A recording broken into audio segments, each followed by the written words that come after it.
Hello student, स्वागत है आप सभी का आपके अपने यूट्यूब चैनल प्रिंसफुड एजुकेशन में।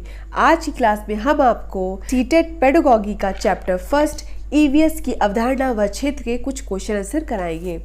क्वेश्चन है, क्या पर्यावरण अध्ययन के संदर्भ में सही है? तो फर्स्ट व सेकंड की कक्षाओं के लिए भाषा और गणित के माध्यम से पर्यावरण अध्ययन पढ़ाया जाता है।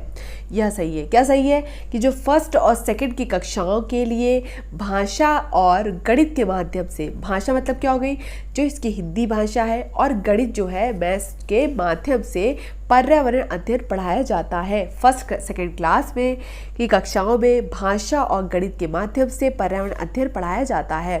नेक्स्ट क्वेश्चन है, कौन सा पर्यावरण अध्ययन पाठ्यक्रम के सुझावित प्रकरणों का उपकरण है? मतलब क्या सब थीम्स कौन कौन सी हैं? आपसी संबंध, काम और खेल, जानवर, पौधे, ये सब क्या हो गई? ये क्या हो गई? परिवार, जो परिवार और मित्र था उसकी सब थीम्स हैं। कौन कौन सी? आपसी संबंध, काम और खेल, जानवर और पौधे। और जो हमारा भोजन था, क्या था? हमारी जो सेकंड था भोजन, उसकी सब थीम्स क्या है? स्वाद, पचाना, खाना बनाना, संरक्षण तकनीकी, किसान और भूख। फिर से देख लेते हैं, आपसी संबंध, काम और खेल, जानवर और पौधे, स्वाद, पचाना, खाना बनाना, संरक्षण तकनीकी, किसान और भूख जो है वो किसका है? भोजन का है। भोजन की सब थीम्स हैं। ठीक है। नेक्स्ट क्वेश्चन है, पर्यावरण अध्ययन में संकल्पनाओं और मुद्दों का विज्ञान और सामाजिक विज्ञान विषय के रूप में नहीं रखा गया है, क्यों? पर्यावरण अध्ययन में संकल्पनाओं और मुद्दों का विज्ञान और सामाजिक विज्ञान विषय के रूप में नहीं रखा गया है, क्यों? क्योंकि इस आयु वर्ग के बच्चे अपने परिवेश को समग्र रूप में देखते हैं। मतलब वो डिवाइड करके नहीं देखते हैं, क्योंकि उन्हें पता नहीं, क्योंकि वो नहीं जानते हैं कि सामाजिक विज्ञान क्या है, विज्ञान क्या है, इसलिए वह किसी भी विषय वस्तु को डिवाइड करके नहीं देखते हैं। वह अपने परिवेश को समग्र रूप में देखते हैं। मतलब उनको वो समग्र रूप में दिखाई देता है, क्योंकि वह ना तो यह जानते हैं कि सामाजिक विज्ञान क्या है और ना तो ये जानते हैं कि विज्ञान है। तो वह किसी भी विषय वस्तु को डिवाइड करके नहीं देखते हैं, वह अपने परिवेश को समग्र रूप में देखते हैं। नेक्स्ट क्वेश्चन है, पर्यावरण के अध्ययन के पाठ्यक्रम में उप विषयों के स्थान पर थीम को प्रस्तावित किया गया है, क्यों? से बोला गया है कि पर्यावरण के अध्ययन के पाठ्यक्रम में उप विषयों के स्थान पर थीम को प्रस्तावित किया गया है। ऐसा क्यों किया गया है? तो बच्चों के स्थानीय परिवेश के मुद्दों से जुड़े हुए और अंतर संबंधित समझ के विकास के लिए, क्योंकि बच्चों के जो परिवेश से चीज़ें जुड़ी होंगी, स्थानीय परिवेश से जो चीज़ें जुड़ी होंगी, जिसको बच्चा देखता है, ठीक है, जहाँ पे रहता है, अगर उनके अंतर संबंध समझ को विकसित करना है तो उनके जो स्थानीय परिवेश से जुड़े हुए मुद्दे हैं उनके बारे में ही उनसे चर्चा करनी पड़ेगी। ठीक है, इसलिए थीम को प्रस्तावित किया गया है। क्योंकि जो थीम्स हैं, परिवार हो गया, ठीक है, भोजन हो गया, आश्रय हो गया, ये उनका रोज़ देखता है और सुनता है, इसलिए उनके बच्चों के स्थानीय परिवेश के जो मुद्दे हैं उससे जुड़े हुए और अंतर संबंधी समझ के विकास के लिए थीम को प्रस्तावित किया गया है। नेक्स्ट क्वेश्चन है, कौन सा वर्तमान पर्यावरण अध्ययन पाठ्यक्रम के 6 मुख्य थीमों में से नहीं है? तो देखिए, काम और खेल, आवास, भोजन और हम चीज़ें कैसे बनाते हैं। तो यहाँ पे देखिए, भोजन तो था, मेन थीम थी, उसमें भोजन था, हम चीज़ें कैसे बनाते हैं ये भी था, और आवाज़ भी था। काम और खेल जो है वह किसकी सब थीम है? परिवार और मित्र की सब थीम है काम और खेल। तो यहाँ पे सब थीम कौन सी हो गई? काम और खेल मुख्य थीमों में से नहीं है। ठीक है। नेक्स्ट है, पर्यावरण अध्ययन के संदर्भ में बोझ के बिना सीखना क्या बताता है? कि अबोध का भार कम करने की जरूरत है। पर्यावरण अध्ययन के संदर्भ में बोझ के बिना सीखना क्या बताता है? अबोध मतलब जो बच्चा है उसके भार कम करने की जरूरत है। ठीक है। नेक्स्ट क्वेश्चन है, ईवीएस कक्षा में समूह में सीखने का क्या उद्देश्य है? कक्षा में हम समूह में क्यों सिखाते हैं बच्चों को? ताकि समूह में बच्चा सीखेगा तो अपने विचारों को वह दूसरों को बताएगा, दूसरे के विचार सुनेगा, तो इससे क्या होगा? उसके अंदर जो है क्या होगा? उसके अंदर सामाजिकता का विकास होगा, सहयोग की भावना का विकास होगा, नैतिकता के मूल्यों का विकास होगा। क्या क्या विकास होगा? सहयोग के मूल्यों को लागू करने और एक साथ काम करने के लिए, मतलब उसके अंदर एक साथ काम करने का गुण विकसित हो जाएगा, सहयोग की भावना विकसित हो जाएगी।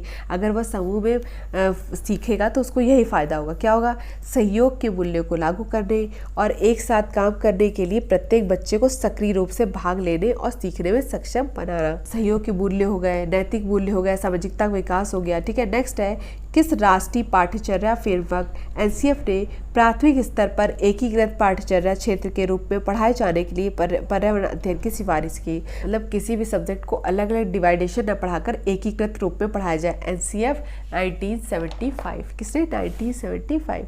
नेक्स्ट क्वेश्चन है पर्यावरण अध्ययन की अपनी कक्षा में समूह क्रियाकलाप का निर्माण करते हुए आप किनका ध्यान रखेंगे? पर्यावरण अध्ययन की अपनी कक्षा में समूह क्रियाकलाप का निर्माण करते हुए आप किनका ध्यान रखेंगे? तो बच्चों की रुचियों का ध्यान रखते हैं कि बच्चों को जिसमें इंटरेस्ट हो, उनकी रुचियों को ध्यान में रख कर, कि बच्चों की रुचियों को ध्यान रखें, बच्चों की रुचियों को ध्यान रख करके समूह का निर्माण किया जाएगा। बच्चों को जो पसंद है उनके आधार पर, क्योंकि ये शिक्षा क्या है? बाल केंद्रित शिक्षा है। बालक को आधार बना कर के आपको शिक्षा देनी है, जो बालक को आसानी से समझ में आ जाए उस प्रकार से शिक्षा देनी है। और सभी धार्मिक और सांस्कृतिक पृष्ठभूमि के बच्चों को रुचिकर लगे। सभी बच्चों को ध्यान में रखकर ही यह क्रियाकलाप करना है। ठीक है, लड़कों और लड़कियों को समान रूप से रुचिकर लगे। जो लड़के हैं और लड़कियों दोनों को ही समान रूप से माना जाए, उनमें कोई भेदभाव न किया जाए और उन दोनों को ही जो रुचिकर लगे समान रूप से वही करना चाहिए। नेक्स्ट है परिवार एक इकाई होता है जिसमें माँ, पिता और उनके 2 बच्चे होते हैं। यह कथन क्या है? तो यह कथन सही नहीं है, क्योंकि परिवार जो होते हैं वो कई प्रकार के होते हैं। संयुक्त परिवार भी होता है और एकल परिवार भी होता है। संयुक्त परिवार में सबको ही रहता है, दादा दादी हो गए, माता पिता हो गए, चाचा चाची हो गए, ये संयुक्त परिवार में। तो एकल परिवार में माँ, पिता, उनके 2 बच्चे होते हैं। परिवार जो होते हैं वो कई प्रकार के होते हैं तथा परिवार का केवल एक ही प्रकार में वर्गीकरण नहीं किया जा सकता है। ठीक है, इसलिए इसमें बोला गया है कि परिवार एक इकाई होता है जिसमें माँ, पिता, उनके बच्चे होते हैं। माँ और पिता और बच्चे रहते हैं, वही होता है परिवार। नहीं, परिवार ऐसा नहीं होता। परिवार कई प्रकार के होते हैं, एकल भी होते हैं और संयुक्त भी होते हैं। नेक्स्ट क्वेश्चन है बच्चों को पर्यावरण अध्ययन को सीखने के लिए खोजने के द्वारा पर्याप्त समय दिया जाता है। यह इंगित करता है कि बच्चों को पर्यावरण अध्ययन को सीखने के लिए खोजने के द्वारा पर्याप्त समय दिया जाता है। यह इंगित करता है पर्यावरण अध्ययन बाल केंद्रित है। मतलब यहाँ पे क्या करना है? बालक को आधार मान के शिक्षा प्रदान करनी है। बालक को जो सहज रूप से समझ में आ जाए वैसी शिक्षा देनी है, कि बालक को जो आसानी से कोई चीज़ समझ में आ रही है उसके आधार पे उसको केंद्र बिंदु मान करके ही आपको शिक्षा देनी है। अब महत्वपूर्ण बिंदु के बारे में बात कर लेते हैं। पहला है विषय वस्तु बाल केंद्रित होनी चाहिए। मतलब विषय वस्तु जो है वो बालक को केंद्र में बनाकर, केंद्र में रखकर ही विषय वस्तु का निर्माण करना चाहिए, कि बालक को जो चीज बहुत ही सरलता से समझ में आ जाए। ठीक है, विषय वस्तु शिक्षार्थियों को प्राकृतिक एवं सामाजिक संस्कृति पर्यावरण से जोड़े और उनको एकीकृत तरीके से पढ़े।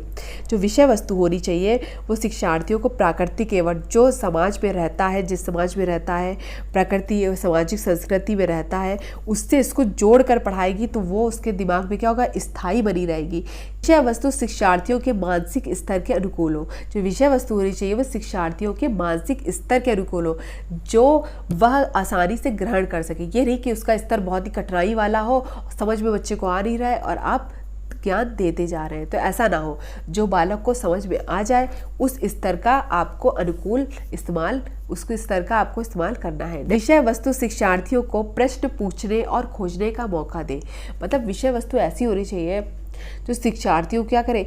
प्रश्न पूछने का मौका दे, विद्यार्थियों को जिज्ञासु बनाए, उन्हें खोजने का मौका दे।